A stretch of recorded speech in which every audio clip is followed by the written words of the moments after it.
Hola, bienvenidos al curso de oratoria. Mi nombre es John Maldonado, soy el profesor Maldonado y te invito a que me acompañes a revisar el contenido de la diapositiva. Vamos a verlo, vamos a revisar qué es la oratoria. Acompáñame. Primera diapositiva. Vemos que la oratoria es el arte de persuadir con la palabra. Entonces, en la primera sesión dice la historia que la oratoria nació en Sicilia y se desarrolló fundamentalmente en Grecia, donde fue considerada un instrumento para alcanzar prestigio y poder político. Habían unos profesionales llamados logógrafos que se encargaban de redactar discursos para tribunales o tribunos. El más famoso de estos logógrafos fue Lisias, ¿sí? Sin embargo, Sócrates creó una famosa escuela de oratoria en Atenas, que tenía un concepto más amplio y patriótico de la misión del orador, que debía ser un hombre instruido y movido por altos ideales éticos a fin de garantizar el progreso del Estado. En este tipo de oratoria llegó a considerarse el mejor en su arte Demóstenes. De Grecia, la oratoria pasó a la República Romana, donde Marco Tulio Cicerón lo perfeccionó. Sus discursos y tratados de oratoria nos han llegado casi completos.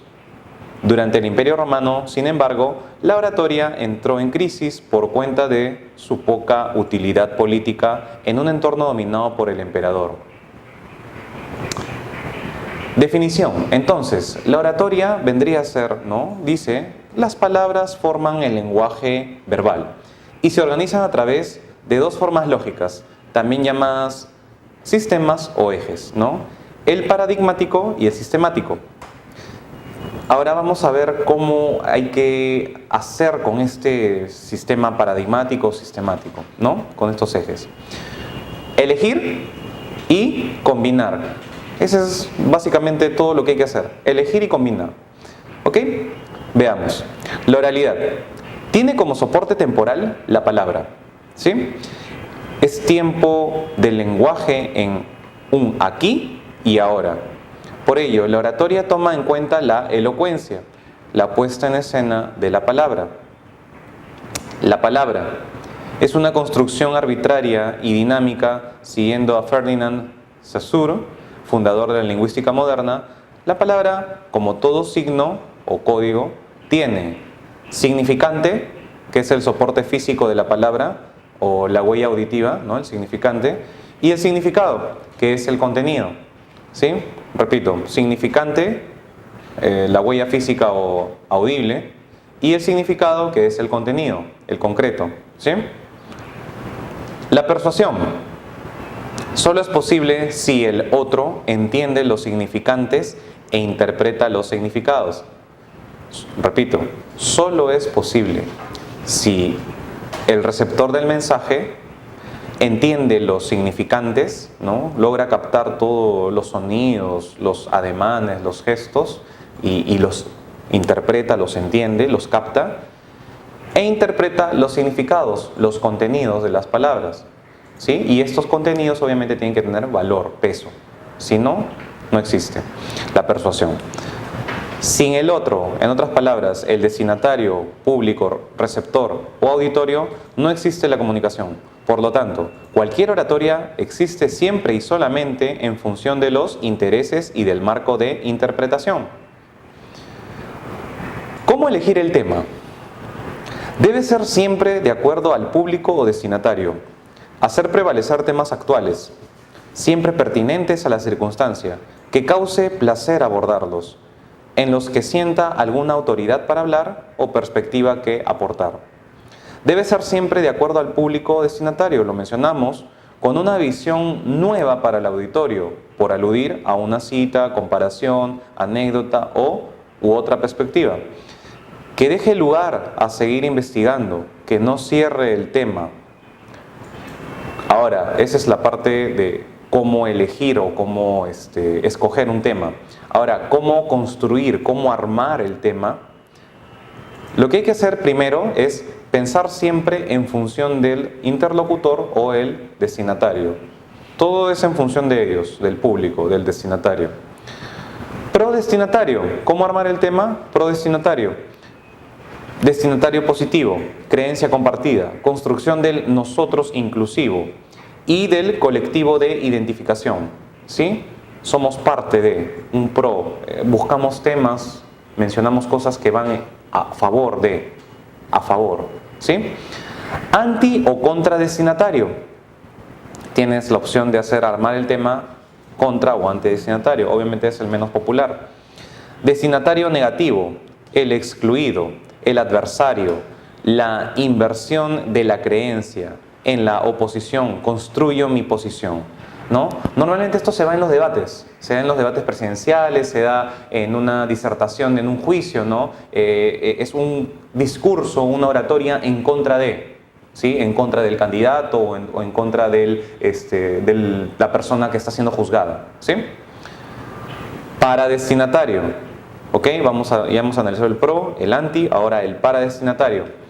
Tiene suspendida la creencia. Son a quienes tengo que persuadir. O sea, en otras palabras, no es inclusivo, sino es para. ¿Sí? Es normalmente un discurso, puede ser un discurso de ventas, un discurso que busca convencer, ¿sí? Para una función, para satisfacer una necesidad del destinatario. ¿Ok? Repito, pro, anti y paradestinatario. Siguiente diapositiva. Toda pieza oratoria contiene, primero, aspectos lingüísticos. Pensar oraciones cortas y simples. Componer frases con pautas equilibradas o pausas equilibradas y secuencias rítmicas. Reforzar los sustantivos con expresiones calificativas. A ver, vamos a dar puntos aquí para poder ejemplificar bien esto, ¿no? Dice, por ejemplo, ¿no? Aspectos lingüísticos, realizar apelaciones directas al auditorio, ¿no? Apelar directamente a él, a su conciencia, a su reflexión. Apelar al auditorio, a que piensen. Otra, acudir a frases proverbiales, ¿no?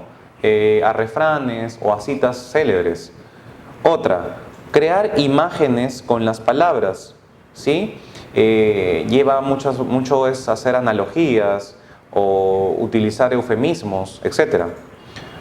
Otra es hacer alusiones prácticas que sean resultado de la observación, ¿no? Lo que vemos en la naturaleza o lo que vemos en el día a día, ejemplificar con esto, ¿sí? Siguiente diapositiva. Toda pieza oratoria también contiene 1. Acudir a las enumeraciones, anécdotas, ejemplos y citas. De ahí, crear frases empáticas con las que el auditorio se siente identificado. Hacer referencia al presente. Se llama la homeostasis, ¿sí? Y construir frases representando situaciones concretas. ¿Ok? Evitar. ¿Qué cosas deberíamos de evitar en la oratoria? Oraciones subordinadas o consubordinadas, ¿no? La voz pasiva, tranquila, plana, ideas abstractas que de repente el público no la puede entender o no las quiere aceptar. Frases con negativos, utilizar el no, mucho no esto, no lo otro, prohibiciones, etc. Frases distantes y objetivas.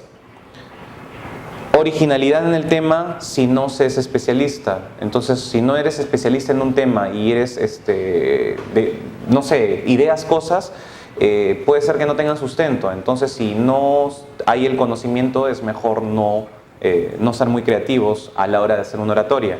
¿Por qué? Porque de repente no puedes sustentar tu punto o no puedes convencer a las personas. ¿Ok? Correcto.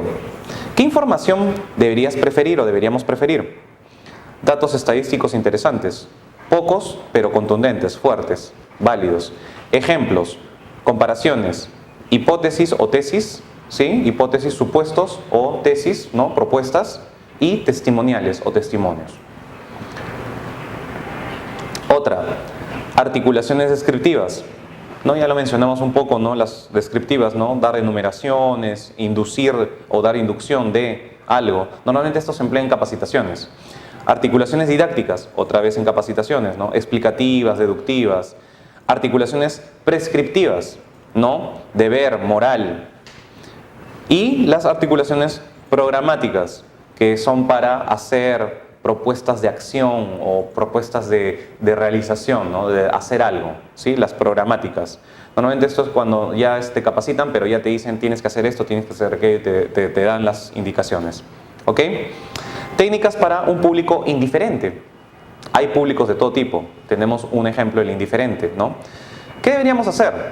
Cerrar con una reflexión o acción.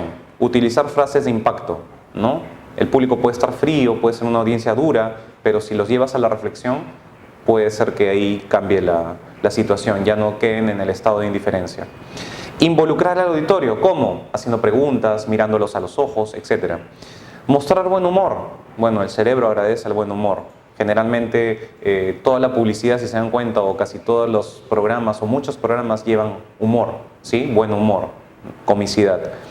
Narrar una historia, lo hablé en otro curso, me acuerdo del tema del storytelling, ¿no? A todos nos gusta que nos cuenten una historia, ¿sí? Por eso es que el storytelling se ha vuelto tan popular, las marcas hoy en día lo emplean bastante, ¿sí? Otra es proponer una reflexión, o sea, una es cerrar con una reflexión y la otra es iniciar con una propuesta. Reflexionemos sobre este tema, ¿sí? Correcto. ¿Qué cosas evitar? Evitar disculpas de todo tipo, ¿no? O sea, estar en una oratoria y estar pidiendo perdón por esto, perdón por el otro, perdón, no es muy agradable, ¿no? Evitar ironías. Depende, es relativo. Hay que tienen que saber o ser bien colocadas. Dicen que no hay mejor improvisación que la que se practica, ¿sí? Entonces, en otras palabras, que la que se prepara, que la que se practica.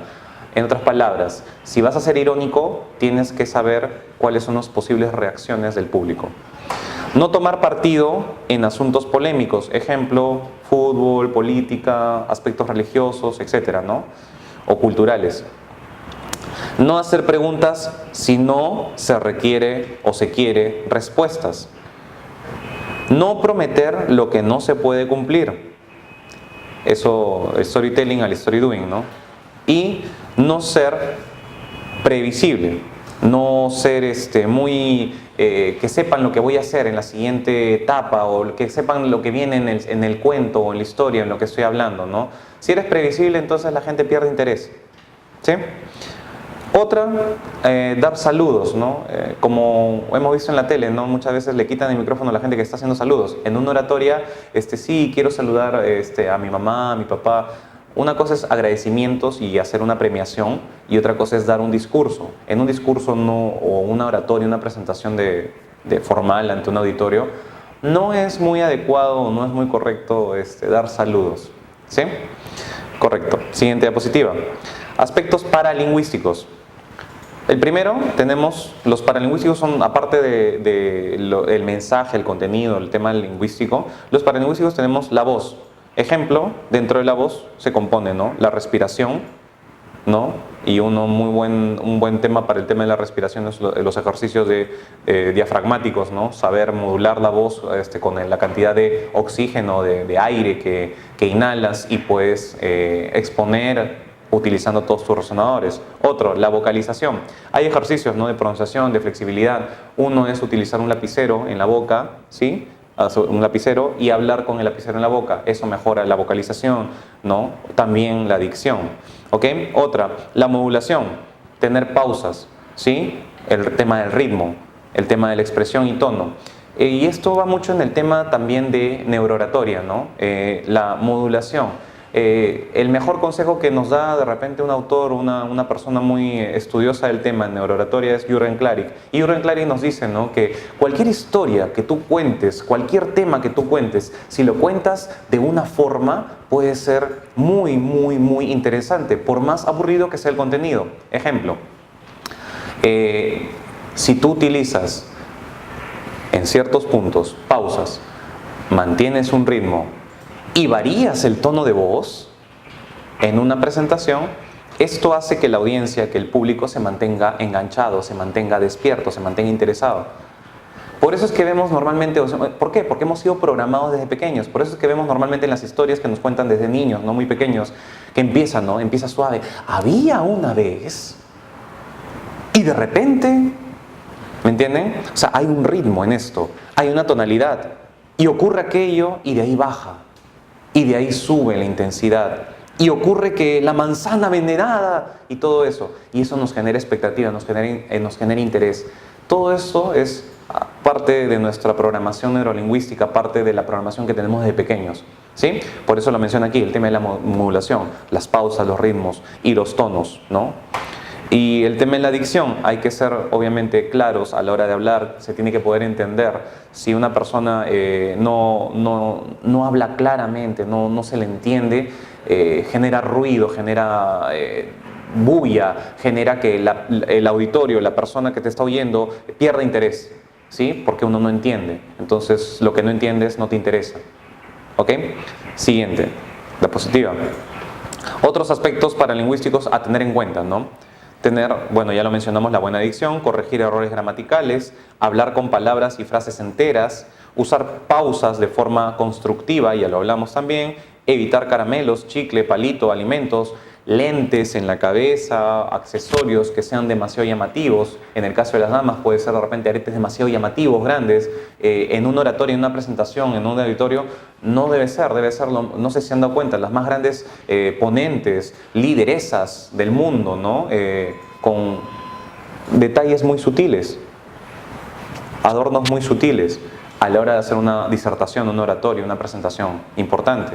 Otra cosa es un tema de un Oscar, una presentación, eso es otro tema, eso es otra ceremonia. Estoy hablando de una presentación oratoria. Les recomiendo mucho visitar o revisar las charlas TED.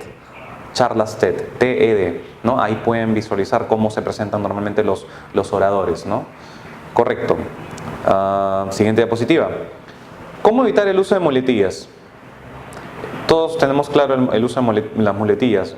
Por ejemplo, no es una palabra o algo que normalmente repetimos sin querer, ¿sí? Y eso genera muchas veces rechazo, ¿no? O dice otra vez, ¿me entienden? Ok, dice, es muy importante comenzar a establecer qué tipos de muletillas estamos utilizando. Estas son algunas de las más comunes. Por ejemplo, ¿no? ¿Está claro? ¿Me explico? Bueno, entonces, y el clásico, o es decir, o sea, y, no,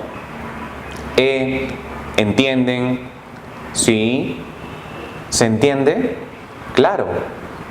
Todas estas palabras que nos suenan muy comunes, tienden a ser muletillas si es que las utilizamos constantemente. Tienden a ser muletillas.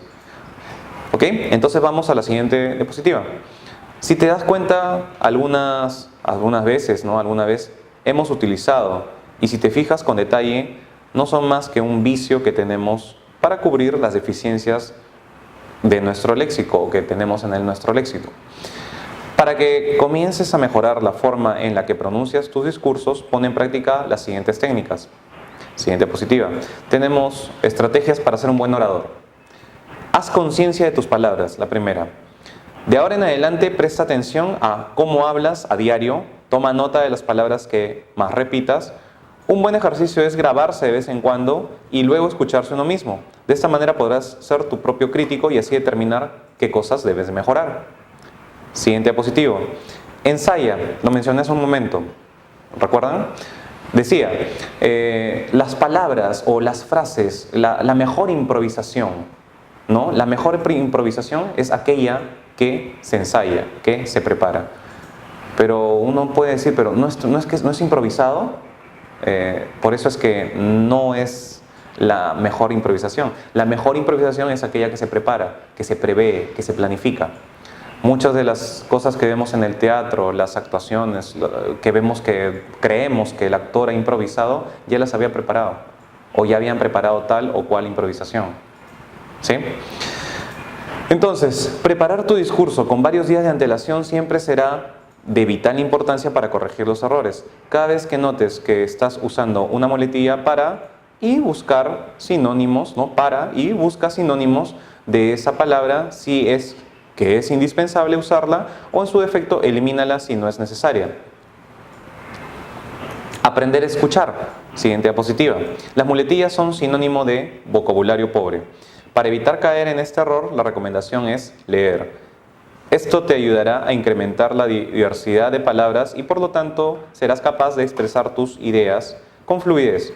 Procura leer periódicos a diario y de vez en cuando literatura clásica, subraya las palabras que no conozcas y averigua su significado. Solo así lograrás mejorar tu universo de palabras.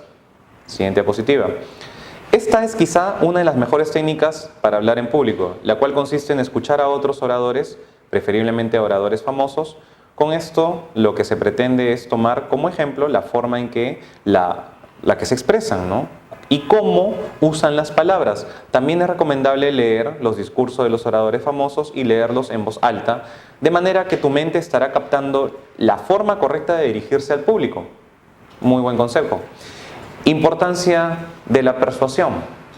Siguiente diapositiva. El que no arriesga, dice la frase, no gana.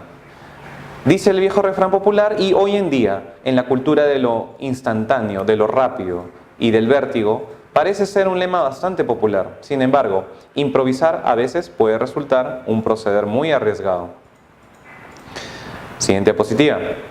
Y si lo que se está jugando o lo que está en juego es nuestro propio discurso frente a un auditorio, por mínimo que éste fuere, podríamos poner en peligro nuestra propia imagen, reputación, prestigio y el de las personas, empresas o instituciones que representamos. Entonces, organizar y llevar a cabo un discurso profesional impromptu debe o puede llevarnos a nuestro suicidio comunicacional, ¿no? A veces no prepararnos bien nos puede llevar a esto, a un suicidio no solamente comunicacional, sino personal o profesional. Siguiente diapositiva. Persuadir no es manipular. ¿Manipular qué es entonces? Es obtener del otro una determinada respuesta a través de sus subterfugios, ¿no? Y en donde lo único que importa es la satisfacción de nuestros propios intereses. La persuasión, en cambio, no es algo que una persona ejerza sobre otra.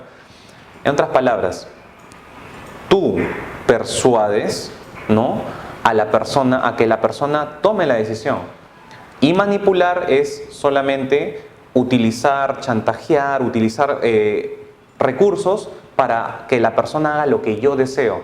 En cambio aquí, en la persuasión, yo persuado, animo, estimulo, hasta puede ser que convenza a la persona que haga algo que ella puede o él puede desear o puede querer. Persuado, no se obliga. La manipulación es impuesta, es obligada, ¿sí? Por eso existe también el chantaje emocional, etc. ¿Ok? Correcto. Siguiente diapositiva. Otra, la persuasión es un medio por el cual las personas colaboran unas con otras en la conformación de sus versiones de la realidad, privadas o compartidas. Entraña cambios